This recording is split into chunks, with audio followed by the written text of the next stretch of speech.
Hi everyone, I am Manisha from Pen Point Classes. I welcome to you on my channel. Today we will discuss about some basic concepts of accounting like meaning of accounting, advantage of accounting, etc. So this is our first stage. So I will talk about only accounting. What is accounting? Accounting क्या है? देखिए accounts जो है वो बिल्कुल cycle चलाने जैसा है। आप सोच रहे होंगे कैसे, मैं बताती हूँ। जब आपको साइकिल चलाना सीखना हो तो आप क्या करते हैं? सबसे पहले आप मार्केट जाते हैं, मार्केट से एक बुक खरीद कर लाते हैं जिसमें ये लिखा हो कि साइकिल को कैसे चलाया जाता है। फिर उस बुक को पूरा पढ़ने के बाद जब आप मैदान में साइकिल चलाने के लिए उतरते हैं तो आपको क्या लगता है कि आपकी साइकिल बहुत शानदार तरीके से चलेगी, है ना? जी नहीं। तो क्या होगा? आप धड़ाम से नीचे गिरेंगे। क्यों? क्योंकि साइकिल चलाना एक प्रैक्टिकल प्रोसेस है, ना कि एक थ्योरेटिकल प्रोसेस है। सेम एज हमारा अकाउंट्स भी जो है वो भी एक प्रैक्टिकल सब्जेक्ट है। आप सभी जानते हैं कि हमारे अकाउंट्स का 80 to 90% पार्ट प्रैक्टिकल बेस्ड है। सो अगर हमें अकाउंट सीखना है तो हमें फर्स्ट ऑफ ऑल हमारा कंसंट्रेशन प्रैक्टिकल एस्पेक्ट्स पे करना होगा। अगर हम 80 to 90% पार्ट प्रैक्टिकल का कवर कर लेंगे तो फिर जो रिमेनिंग 10% पार्ट है वो हम खुद बना सकते हैं, उसमें कोई समस्या वाली बात नहीं है। तो चलिए हम शुरू करते हैं। लेकिन सबसे पहले जो इम्पॉर्टेंट बात हर स्टूडेंट्स को जान लेनी चाहिए किसी भी सब्जेक्ट को पढ़ने से पहले, वो यह है कि हमें इस सब्जेक्ट को पढ़ने से बेनिफिट क्या होगा। यानी कि हम किसी भी सब्जेक्ट को अगर पढ़ रहे हैं तो इसका हमें आगे चलकर क्या बेनिफिट मिलने वाला है। मैं आपको बताती हूँ, अपन ने अकाउंटिंग चूज़ किया है, अपन ने ट्रेड चूज़ किया है, तो हमें आगे चलकर इसका बहुत बेनिफिट मिलने वाला है। कुछ स्टूडेंट्स ऐसे हैं जो आगे चलकर बिजनेस करेंगे तो उन्हें भी इसका बहुत शानदार फ़ायदा मिलने वाला है। कैसे, ये हम समझ सकते हैं अकाउंटिंग के एडवांटेज की हेल्प से। पहले हम अकाउंटिंग के एडवांटेज पढ़ेंगे, उसके बाद हम अकाउंटिंग का मीनिंग पढ़ेंगे। तो चलिए अपन स्टार्ट करते हैं। चलिए अपन प्रैक्टिकल एस्पेक्ट्स पे बात करते हैं। थ्योरेटिकल अपन को खुद ही समझ में आ जाएगा अगर अपन प्रैक्टिकल नॉलेज गेन कर लेंगे तो मान लेते हैं कि आपने एक दुकान खोल ली है।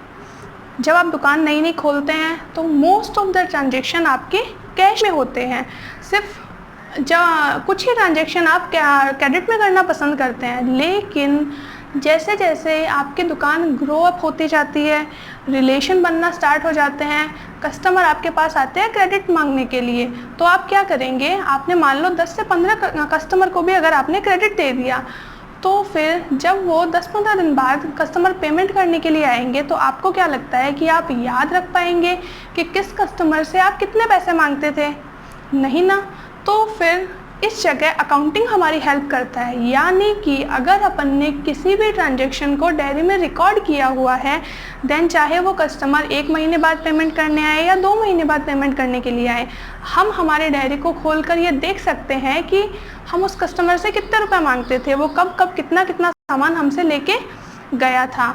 तो यही है हमारी अकाउंटिंग का first advantage, that it replaces our memory. यानी कि अकाउंटिंग करने के बाद हमें किसी भी चीज़ को याद रखने की ज़रूरत नहीं रहती है। फिर हम चलते हैं अकाउंटिंग के सेकंड एडवांटेज की तरफ। It facilitates ascertaining profit. ये है हमारी अकाउंटिंग का second advantage, that it facilitates ascertaining profit. यानी कि ये प्रॉफिट की कैलकुलेशन को ईजी बनाती है। कैसे? आपने दुकान तो खोल ही ली थी, जब आपको 6 या 7 महीने दुकान चलाते हुए हो जाएंगे तो कोई भी पर्सन जो बिज़नेस कर रहा है वो यह जानना चाहेगा कि उसे उसके बिज़नेस से प्रॉफिट हो रहा है या लॉस हो रहा है। ऑब्वियस सी बात है, ये जानने के लिए क्यूरियोसिटी रहती ही है। अगर मान लो कोई स्टूडेंट टेस्ट भी देते हैं तो फिर नेक्स्ट से जब वो क्लास में आएंगे तो उनको जानने की क्यूरियोसिटी रहती है कि हमारे टेस्ट में कितने मार्क्स आए थे। तो बिजनेसमैन तो ऑब्वियसली चाहेगा अपने बिज़नेस की पोजीशन जानना, अपने बिज़नेस का रिज़ल्ट जानना। तो इसके लिए वो क्या करेगा? इसके लिए हमें क्या करना पड़ेगा? अगर हमने हमारे सारे इनकम और एक्सपेंसेस अगर हमने रिकॉर्ड कर रखे हैं तो फिर हम इजीली क्या कर सकते हैं? अपने बिज़नेस की पोजीशन जान सकते हैं कि हमें हमारे बिज़नेस से कितना प्रॉफिट हुआ है या कितना लॉस हुआ है। तो ये है हमारी अकाउंटिंग का second advantage, that it facilitates ascertaining profit. फिर हम बात करते हैं अकाउंटिंग के थर्ड एडवांटेज की, जो है it facilitates ascertaining position. What is mean by position? Position से हमारा अर्थ है कि हमारे बिजनेस की पोजीशन, कि हमारे बिजनेस में कितनी प्रॉपर्टी है, कितनी एसेट्स हैं, कितनी लाइबिलिटीज़ है, हम लोगों के कितने पैसे मांगते हैं या लोग हमारे कितने पैसे मांगते हैं। जब हम इन सब चीज़ों का पता लगा पाएंगे तो हमें ये पता चल जाएगा कि हमारे बिज़नेस की क्या पोजीशन है, हम प्रॉफिट की सिचुएशन में जा रहे हैं, लॉस की सिचुएशन में जा रहे हैं। कहीं हमने लोगों से ज़्यादा पैसे तो उधार नहीं ले रखे हैं, कहीं लोग हम लोगों के ज़्यादा पैसे तो नहीं मांग रहे हैं, हमारा ज़्यादा से ज़्यादा पैसा मार्केट में तो नहीं फंसा हुआ है। तो ये सब सारी चीज़ें हमें कैसे पता चलेगी, जब हम किसी भी चीज़ की अकाउंटिंग करेंगे। क्योंकि अगर हम रिकॉर्ड ही नहीं रखेंगे, रिकॉर्ड मेंटेन ही नहीं करेंगे, तो हम ये कैसे जान पाएंगे कि हमारा बिजनेस कैसी पोजीशन पर काम कर रहा है। ये हमारी अकाउंटिंग का थर्ड एडवांटेज है, फैसिलिटेट्स असरटेनिंग प्रॉफिट। फिर हम चलते हैं नेक्स्ट एडवांटेज की तरफ, जो है facilitates to comply with legal requirement. Legal requirement का मीनिंग है लीगल प्रोविज़न का, कुछ कानूनी प्रावधान जो हर एक बिज़नेस को पूरे करने होते हैं, जैसे कि जीएसटी की फाइल भरना, इनकम टैक्स पे करना एट्सेट्रा। तो अगर कोई भी बिजनेसमैन अपने ट्रांजैक्शन का रिकॉर्ड ही नहीं रखेगा, अपने बिज़नेस का रिकॉर्ड ही मेंटेन नहीं करेगा, तो फिर वो इनकम टैक्स भी पे नहीं कर पाएगा, जीएसटी की रिटर्न भी फाइल नहीं कर पाएगा।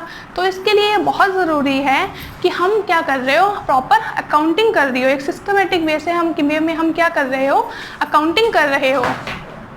तो अगर हमें हमारे बिज़नेस की पोजीशन जाननी है, या फिर बिज़नेस का प्रॉफिट जानना है, या फिर लीगल रिक्वायरमेंट को पूरा करना हो, जीएसटी पे करना हो, इनकम टैक्स पे करना हो, तो इसके लिए क्या करना पड़ेगा, हमें सिस्टमेटिक वे से अकाउंटिंग करनी होगी। और अगर हम सिस्टमेटिक वे से अकाउंटिंग कर रहे हैं और अकाउंटिंग जो सब्जेक्ट है वो हमारा अच्छे से पढ़ा हुआ है, तो हम ईज़िली इनकम टैक्स पे कर सकते हैं, ईज़िली हम जीएसटी वगैरह सब कुछ पे कर सकते हैं, हमें किसी भी के ऊपर डिपेंड रहने की ज़रूरत नहीं है। तो ये हो गया हमारी अकाउंटिंग का फोर्थ एडवांटेज। नेक्स्ट चलते हैं, इट मिनिमाइजेस डिस्प्यूट्स। कैसे, देखिए अकाउंटिंग अगर हमने अच्छे से पढ़ लिया है तो हम हमारी डायरी प्रॉपर्ली मेंटेन कर पाएंगे, और अगर हमने डायरी को प्रॉपर्ली मेंटेन किया है तो गलतियां होने के चांसेस बहुत कम रहेंगे। वैसे भी हमारा अकाउंट तो वैसे भी वंडरफुल सब्जेक्ट है, कहीं भी अगर गलती हो जाती है तो ये खुद हमें ढूंढ के बताता है कि आपकी यहाँ गलती हो गई है। अगर हमने अकाउंटिंग अच्छे से पढ़ा हुआ है और हमने अपने सारे ट्रांजैक्शन की अच्छे से अकाउंटिंग की है, तो फिर हमारी रिपोर्ट है जो बिज़नेस की वो एक्यूरेट जाएगी। बिज़नेस की रिपोर्ट एक्यूरेट जाएगी तो डिस्प्यूट होने के चांसेस कम ही हो जाएंगे। कैसे, हमने जो ट्रांजैक्शन रिकॉर्ड किया है तो अगर वो सही है, यानी कि हम किसी के 1000 रुपये मांगते हैं और सामने वाले भी कह रहा है कि ठीक है आप हमारे 1000 रुपये मांगते हैं, तो कोई डिस्प्यूट होगा ही नहीं। लेकिन अगर हमने ट्रांजैक्शन को रिकॉर्ड नहीं किया है, हम बोल रहे हैं कि नहीं 1200 रुपये मांगते हैं, वो बोल रहे हैं कि नहीं आप तो 1000 रुपये मांगते हैं, तब क्या होगा, उस सिचुएशन में डिस्प्यूट होने के चांसेस रहेंगे। देन अकाउंटिंग अगर हमने की हुई है, देन अकाउंटिंग क्या करती है, डिस्प्यूट्स को मिनिमाइज़ करती है। फिर नेक्स्ट एडवांटेज की तरफ चलते हैं, जो है असिस्टेंस इन मैनेजमेंट। मैनेजमेंट क्या होता है, मैनेजमेंट मीन्स किसी भी चीज़ को हैंडल करना, मैनेज करना। यानी कि मैनेजमेंट कौन करता है, मैनेजर करता है। यानी कि किसी पर्सन को अगर बिजनेस की सारी सिचुएशन पता हो, एसेट्स कितनी हैं, लाइबिलिटीज़ कितनी हैं, कैपिटल कितनी है, कितने लोगों के हम पैसे मांगते हैं, कितने लोग हमारे पैसे मांगते हैं, तो फिर मैनेजमेंट का जो वर्क है वो क्या हो जाएगा, इजी हो जाएगा, प्रॉपरली हम मैनेज कर पाएंगे किसी भी चीज़ को। ये हो गए हमारे अकाउंटिंग के एडवांटेजेस। और अगर इन सारे एडवांटेजेस को एडअप कर लिया जाए तो क्या बन जाता है, इससे अकाउंटिंग की डेफिनेशन बन जाती है। कैसे, पढ़िए, it is the process of recording business transaction. कौन से ट्रांजैक्शन, बिजनेस ट्रांजैक्शन। अकाउंटिंग जो है वो क्या है, प्रोसेस है क्या करने की, recording business transaction, business transaction को रिकॉर्ड करने की इन ए सिस्टमेटिक मैनर। कौन से मैनर में, सिस्टमेटिक मैनर में, जिससे इन टर्म्स ऑफ मनी, यानी हर ट्रांजैक्शन नहीं, हमें सारे ट्रांजैक्शन रिकॉर्ड नहीं करने हैं, हमें सिर्फ उन्हीं ट्रांजैक्शन को रिकॉर्ड करना है जिनका रिलेशन मनी से है। And analyzing the result, and at the last analyzing the result whether we are getting profit or loss। यही हमारी क्या है, अकाउंटिंग की का मीनिंग है, यही क्या है हमारे अकाउंटिंग के बेनिफिट्स है, एडवांटेजेस है। आप सब लोगों ने जान लिया है कि अकाउंटिंग एक ऐसा सब्जेक्ट है जिससे हम क्या कर सकते हैं, जिसकी हेल्प से हमें बहुत सारे फ़ायदे होते हैं। अगर कोई पर्सन आगे जाके बिजनेस करेगा तो उसको बहुत सारे फ़ायदे मिलेंगे, वो अपने बिजनेस के profit and loss easily calculate कर पाएगा, बिजनेस की पोजीशन जान पाएगा, टैक्स वगैरह सब कुछ इजीली पे कर पाएगा, बिजनेस को मैनेज अच्छे से कर पाएगा। सो ये सारे क्या हो गए अकाउंटिंग के मीनिंग एंड एडवांटेजेस हो गए। आज की वीडियो में इतना ही, आगे मिलेंगे नेक्स्ट वीडियो में। Thank you.